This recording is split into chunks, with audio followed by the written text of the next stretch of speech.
Salut à tous, j'étais en train de répondre à un des nombreux mails que vous m'envoyez pour essayer de vous aider à trouver des solutions.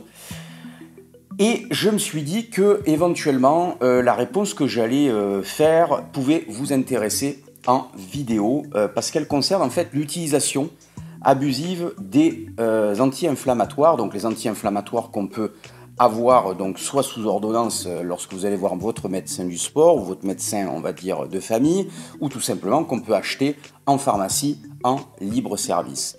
Donc le profil en fait de la personne qui m'écrit, c'est un cadre qui a une quarantaine d'années, il a fait beaucoup de sport, il a des problèmes de dos, il a des problèmes au genou et il a une tendinite récalcitrante au niveau du tendon d'Achille. Ça fait plusieurs années qu'il alterne des périodes de convalescence et des périodes en fait, où il essaie de reprendre le sport mais sans on va dire grand succès, et il surconsomme des anti-inflammatoires parce que ça le soulage sur le coup, sauf qu'il est en train de se rendre compte que d'une part ça lui procure d'énormes maux de ventre, des problèmes en fait de diarrhée et surtout qu'il ne s'en sort pas de tous ces problèmes de tendinite. Donc je vais essayer de vous expliquer en quoi les anti-inflammatoires sont un vrai problème pour les sportifs aujourd'hui et vous proposer quelques solutions. Alors, les médicaments de la famille des anti-inflammatoires, ils sont utilisés chaque jour par des millions et des millions de personnes dans le monde, sportifs ou non sportifs, pour lutter contre des douleurs type mal de dos, inflammation tendineuse, inflammation articulaire, problèmes de règles douloureuses, problèmes de migraine. Donc, la raison pour laquelle les gens les utilisent, c'est tout simplement parce que ça marche. Ça fait baisser la douleur, ça fait baisser le sentiment qui est lié à l'inflammation, la sensation qui est liée à l'inflammation, ça, aucun doute là-dessus. Donc, l'autre facteur qui est à prendre en compte, c'est que depuis des décennies, les anti-inflammatoires, ils ont été proposés soit par votre médecin, soit par votre pharmacien, et donc ils sont rentrés dans l'inconscient collectif comme la seule, on va dire, alternative possible aux douleurs qu'on rencontre suite à certains problèmes du quotidien ou dans certaines pratiques sportives. Alors les anti-inflammatoires, ils génèrent paradoxalement énormément d'effets secondaires qui sont régulièrement pointés du doigt, y compris dans les médias mainstream, mais bizarrement, en fait, rien ne change. Aucun comportement ne change dans la prescription, dans l'utilisation, etc. Et c'est là, en fait, qu'il y a un vrai problème. Alors, le but de cette vidéo, c'est pas de blâmer qui que ce soit. Chacun essaie d'apporter des solutions, de trouver des solutions. Le médecin et le pharmacien, ils vous prescrivent des médicaments anti-inflammatoires parce qu'ils savent que ça fonctionne, ils savent que ça va vous apporter une solution relativement rapide à un problème que vous avez qui est immédiat, c'est-à-dire un pic douloureux, aussi bien en matière de mal de dos, de douleurs articulaires, de problèmes tendineux, etc., ou de mal de tête. Donc, l'idée, encore une fois, c'est peut-être de se poser la question, si ce genre de problématique revient trop fréquemment, si vous avez trop fréquemment des douleurs articulaires, trop fréquemment des lumbagos, trop fréquemment des maux de tête, trop fréquemment des tendinites, c'est peut-être qu'il faudrait s'occuper de la cause, de la source en fait de ce genre de problème. Pour comprendre pourquoi les anti-inflammatoires sont utilisés, il faut comprendre comment ils agissent sur l'inflammation. Donc en fait, ils agissent en bloquant le processus inflammatoire et notamment les hormones qui causent l'inflammation qu'on appelle les prostaglandines. Ils modifient également la façon dont nos nerfs communiquent des sensations de douleur au cerveau. Et le plus gros problème, surtout pour un sportif, c'est que tous ces processus inflammatoires, ils sont nécessaires pour une régénération des tissus. Donc bloquer l'inflammation, c'est absolument pas une bonne chose pour un sportif. Donc une autre chose à garder en tête, c'est qu'une prise trop fréquente d'anti-inflammatoires va avoir un impact assez important sur la santé générale, que ce soit pour un sportif, mais également pour une personne sédentaire. Donc, les effets secondaires les plus connus des anti-inflammatoires comme l'ibuprofène ou d'autres anti-inflammatoires qu'on retrouve, c'est de l'hypotension artérielle, une irritation de l'estomac qui peut aboutir sur des ulcères, une irritation puis une augmentation de la porosité intestinale. Je vous rappelle que si l'intestin devient poreux, il laisse passer des macromolécules et d'autres molécules qui peuvent générer des réactions immunitaires, de la sensibilité immunitaire. Donc c'est vraiment pas une bonne chose pour un sportif. Autre facteur qui a été mis en exergue ces dernières années, c'est une augmentation des risques de crise cardiaque ou d'accidents vasculaires cérébraux, même chez les personnes qui ne présentent pas un risque élevé au départ, et particulièrement si on consomme des doses trop élevées ou si on utilise ce type de médicaments à long terme pour gérer les douleurs. Autre facteur majeur, des problèmes d'infertilité qu'on retrouve chez les femmes et puis une baisse de la testostérone qu'on retrouve chez les hommes, généralement après l'arrêt d'utilisation des anti-inflammatoires. Et alors le paradoxe des paradoxes, c'est que les anti-inflammatoires, ils vont diminuer la vitesse et la qualité de cicatrisation des tendons. C'est-à-dire qu'on utilise des anti-inflammatoires précisément pour calmer l'inflammation du tendon, mais en parallèle, les anti-inflammatoires, ils vont dégrader la qualité de cicatrisation du tendon.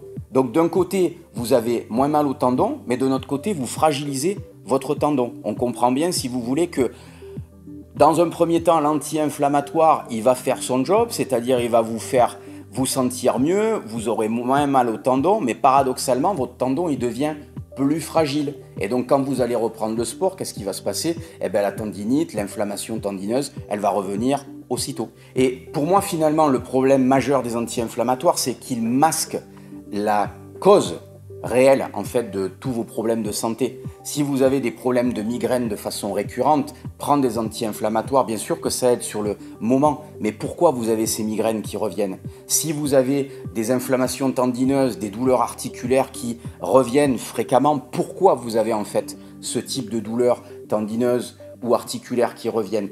En fait, il faut chercher la cause et il faut traiter la cause précisément pour ne plus avoir à utiliser des anti-inflammatoires ou alors pour les utiliser mais de manière stratégique et sur de très courtes périodes pour vous aider à contrôler éventuellement un phénomène inflammatoire et puis ensuite pouvoir s'en passer.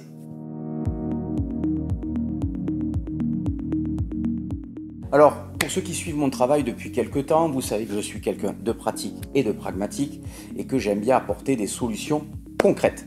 Donc je vais vous donner exactement les réponses que j'ai proposées à Eric dans le cadre de son problème.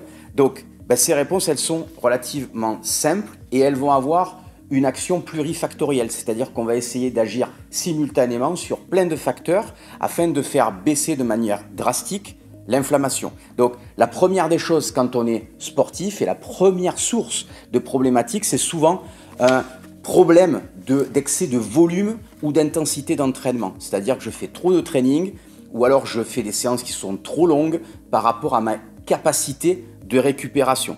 Donc trop de séries, éventuellement des séries qui sont trop intenses par rapport à mon niveau ou alors mes séances d'entraînement sont trop rapprochées. Je n'ai pas suffisamment de récupération entre mes séances et vous savez que le tendon cicatrise beaucoup moins vite que le muscle. Donc il lui faut beaucoup plus de temps et c'est pour ça qu'il faut stratégiquement bien planifier l'agencement de ces séances, mais également le volume, c'est-à-dire le nombre de séries, le nombre de répétitions. Ça c'est vraiment fondamental si vous voulez éviter les douleurs articulaires et les douleurs tendineuses.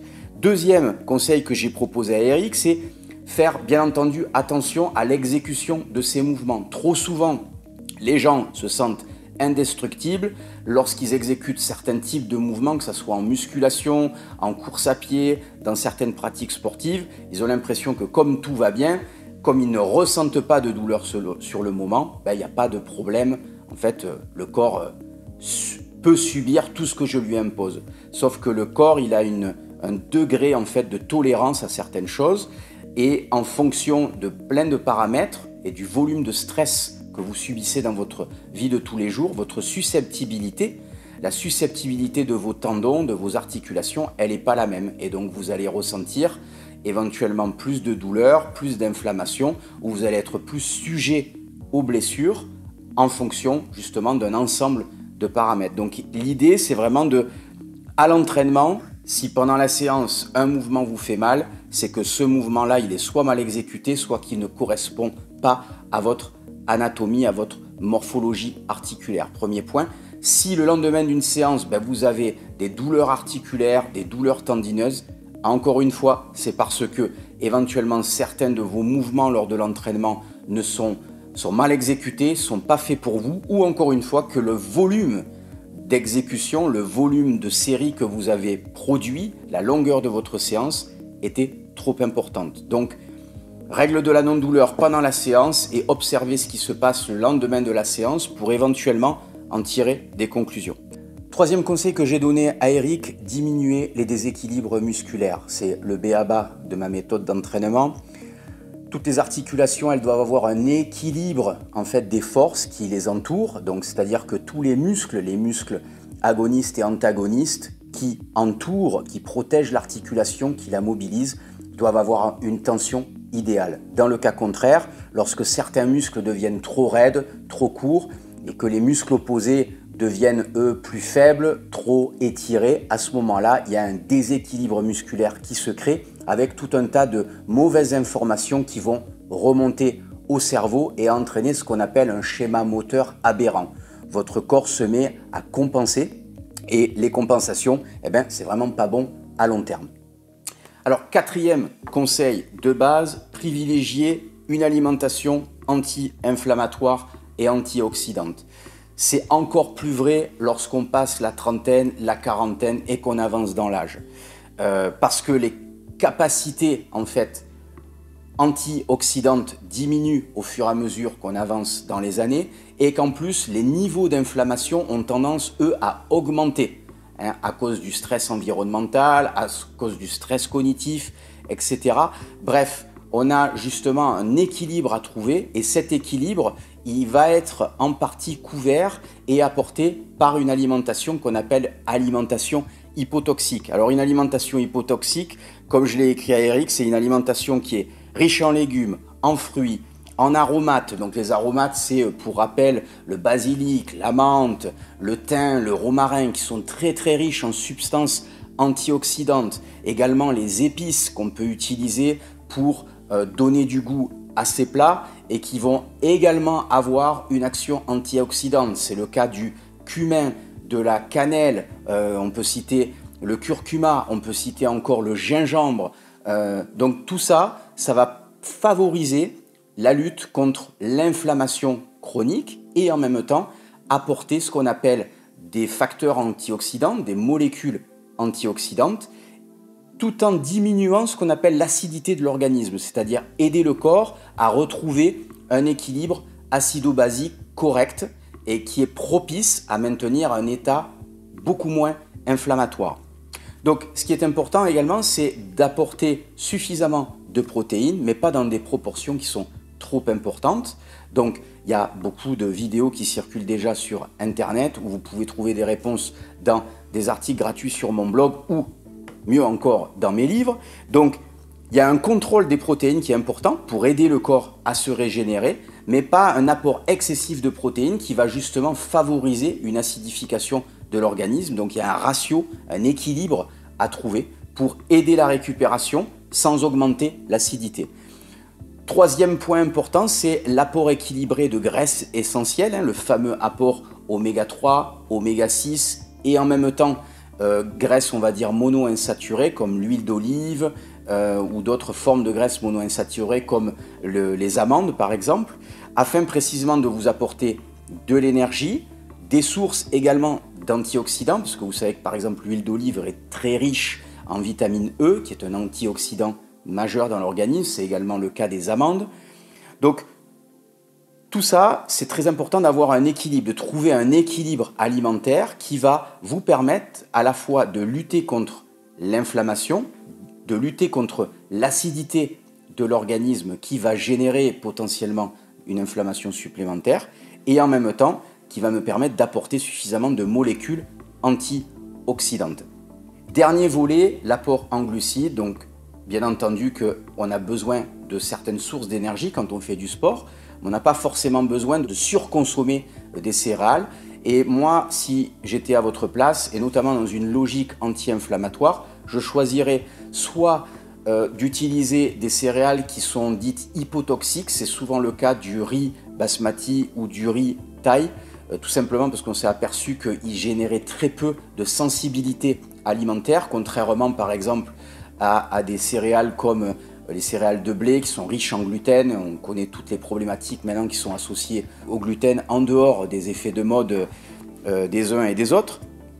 Et si on veut aller encore plus loin et mieux, on peut également choisir par exemple des légumes racines comme la patate douce qui va m'apporter des glucides d'un côté, donc des bons glucides avec un IG modéré, un index glycémique modéré, mais qui va également m'apporter une source de base, c'est-à-dire que contrairement aux céréales qui sont légèrement acides, la patate douce, elle, ou tous les légumes racines, c'est également le cas du panais par exemple, qui est un autre légume racine intéressant, vont m'apporter des bases. Ils ne vont pas être acidifiants, ils vont être basifiants. Et donc petit à petit, au sein de mon alimentation, je crée un environnement qui est légèrement anti-inflammatoire, extrêmement antioxydant et alcalinisant, c'est-à-dire qui n'apporte pas d'acidité supplémentaire à l'organisme d'un sportif qui est souvent acide à cause d'une pratique sportive parfois excessive. Alors, autre conseil, si vous avez dépassé la trentaine, c'est l'utilisation de certains compléments alimentaires qui peuvent réellement vous aider à sortir de ce cycle d'inflammation chronique, à aider justement les tendons, les fascias, les muscles à mieux récupérer. Donc parmi ces compléments alimentaires, il y a généralement, moi je conseille avec ma marque NutriPure, l'utilisation d'un multivitamine, parce que le multivitamine va m'apporter différentes molécules, donc des vitamines du groupe B, de la vitamine C, du zinc, qui interviennent, du magnésium, qui interviennent tous à des niveaux plus ou moins importants dans la régénération des tissus. Donc c'est pour ça que pour moi c'est une base fondamentale. Compte tenu de la baisse en fait des nutriments qu'on peut avoir dans beaucoup de fruits et légumes, c'est de plus en plus intéressant de prendre un multivitamine, d'autant que quand on vieillit, on a une baisse d'assimilation de ces vitamines et de ces minéraux. Donc pour avoir une assurance, on va dire, intéressante, un bon multi, c'est généralement une bonne solution. Deuxième chose qu'on peut conseiller, notamment quand on a des problèmes d'inflammation chronique, et pour faire baisser l'inflammation chronique de façon naturelle, c'est l'active curcumine. Alors la curcumine, elle va moduler l'inflammation, c'est-à-dire que contrairement aux anti-inflammatoires, au lieu de bloquer la cascade inflammatoire dans l'organisme, elle va simplement la moduler. Elle va aider le corps à la contrôler, mais sans éteindre. Donc on bénéficie d'un contrôle de l'inflammation sans pour autant stopper le processus inflammatoire qui, je vous ai expliqué plus tôt, est nécessaire pour une réparation de qualité des tendons et des tissus. Donc si on associe par exemple l'active curcumine à des probiotiques, on va avoir une double action, notamment en termes de santé globale et en même temps en termes de contrôle de l'inflammation, parce que lorsque je prends des probiotiques en complément de l'active curcumine, les probiotiques vont avoir une action au niveau de la muqueuse intestinale qui est en lien direct avec le système immunitaire. Si je calme l'activité de mon système immunitaire, je calme l'inflammation dans le reste de l'organisme et je crée un système immunitaire qui est beaucoup plus résilient, c'est-à-dire qui va faire son devoir de combattant, de déclenchement des processus inflammatoires quand c'est nécessaire, mais qui va savoir aussi se calmer et ne pas rester hyperactif quand ce n'est pas nécessaire. Donc vraiment l'utilisation de l'active curcumine plus probiotique, c'est vraiment un plus, notamment pour les problèmes de tendinite chronique, d'inflammation articulaire chronique. Deux autres compléments alimentaires que je suggère dans la gamme de NutriPure sont les peptides de collagène et N-acétylglucosamine. Pourquoi? Parce que ces deux compléments vont apporter les matières premières pour aider les tendons, les fascias, les cartilages des articulations, mais également la synovie, c'est-à-dire le liquide dans lequel baignent les cartilages, à se régénérer plus rapidement et plus facilement. Donc vraiment, c'est une bonne base à avoir, donc multivitamine, curcumine, probiotique, peptides de collagène, N-acétylglucosamine, si vous avez des problèmes inflammatoires, notamment au niveau des articulations, mais également au niveau des tendons ou des douleurs musculaires chroniques. Vraiment, c'est une bonne base sur laquelle vous pouvez vous appuyer. Sixième solution que j'ai proposée à Eric, c'est l'utilisation d'huiles essentielles. Donc, Les compléments dont je vous ai parlé à l'instant, ils vont avoir une action, on va dire, globale dans l'organisme et le corps va réutiliser les matières premières et les mettre à disposition des zones qui ont besoin en fait des matières premières, des molécules actives. Mais on peut avoir une action locale externe, notamment avec les huiles essentielles. Donc vous avez différents mélanges d'huiles essentielles qui existent et qui ont des propriétés anti-inflammatoires qui sont très puissantes, parfois plus puissantes que des pommades anti-inflammatoires médicamenteuses qu'on trouve en pharmacie. Donc deux choses à garder en tête. Généralement, c'est bien d'utiliser des mélanges d'huiles essentielles qui ont été tout faits. Pourquoi? Parce que vous avez un dosage optimal des différentes huiles essentielles qui ont des effets anti-inflammatoires. On n'a pas un surdosage de l'une par rapport à l'autre. Et puis généralement, vous avez le choix d'une huile qui a été associée, qui est relativement bien tolérée par le corps. Donc pas de risque, si vous voulez, de brûlure ou de choses comme ça si on faisait éventuellement de l'automédication ou si vous choisissiez d'appliquer, vous, au hasard, des huiles essentielles. Donc moi, j'ai créé une huile essentielle, qui est une synergie d'huiles essentielles et que, bien entendu, je vous suggère que vous pourrez utiliser sur n'importe quelle articulation, justement pour faire baisser l'inflammation de manière localisée en externe. Je prends mon huile, je l'applique sur mes coudes, je l'applique sur mes cervicales. Voilà, je fais pénétrer mon huile en massant un tout petit peu à la main ou tout simplement ensuite avec ma canne de massage par exemple. Et ça va très très bien lutter contre l'inflammation localisée et de façon externe, tout en détendant vos tissus musculaires. Alors si vous devez prendre des anti-inflammatoires plus d'une fois par mois, si vous avez mal aux articulations et aux tendons de façon régulière, récurrente, de façon chronique, si vous avez le sentiment que la façon dont vous vous entraînez génère plus de problèmes que de bien-être, eh bien, il est peut-être temps de se poser les bonnes questions et d'agir avec des stratégies qui fonctionnent et que je développe abondamment dans l'ensemble de mes livres. Donc, la base de la base pour mieux bouger, c'est MAC Bouger sans douleur. Vous allez avoir une méthode qui va vous permettre de récupérer un corps sans douleur, des articulations qui fonctionnent mieux, lutter contre les différents déséquilibres musculaires, lutter contre les tensions musculaires en utilisant des respirations diaphragmatiques, des exercices qui vont corriger votre schéma respiratoire, des automassages et des exercices de mobilisation, les MAC. Donc ça, c'est vraiment la base de la base.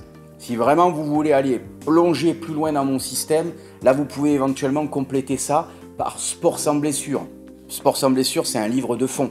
Vous allez comprendre beaucoup plus de choses, mais c'est en même temps un livre qui est beaucoup plus dense en informations.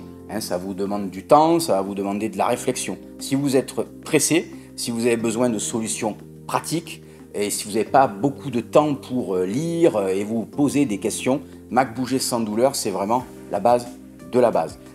Ensuite, il y a deux objectifs possibles.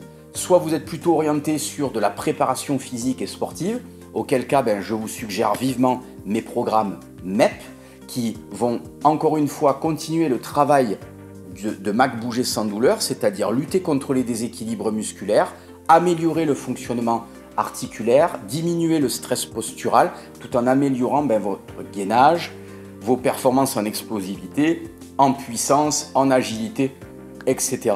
Inversement, si vous avez plutôt pour objectif d'améliorer votre esthétique corporelle, de transformer votre physique, de perdre du poids, de gagner du muscle, de perdre de la graisse, je vous suggère plutôt vivement Physique au Top qui est beaucoup plus orienté, qui est beaucoup plus simple dans sa pratique et qu'on peut pratiquer chez soi ou n'importe où.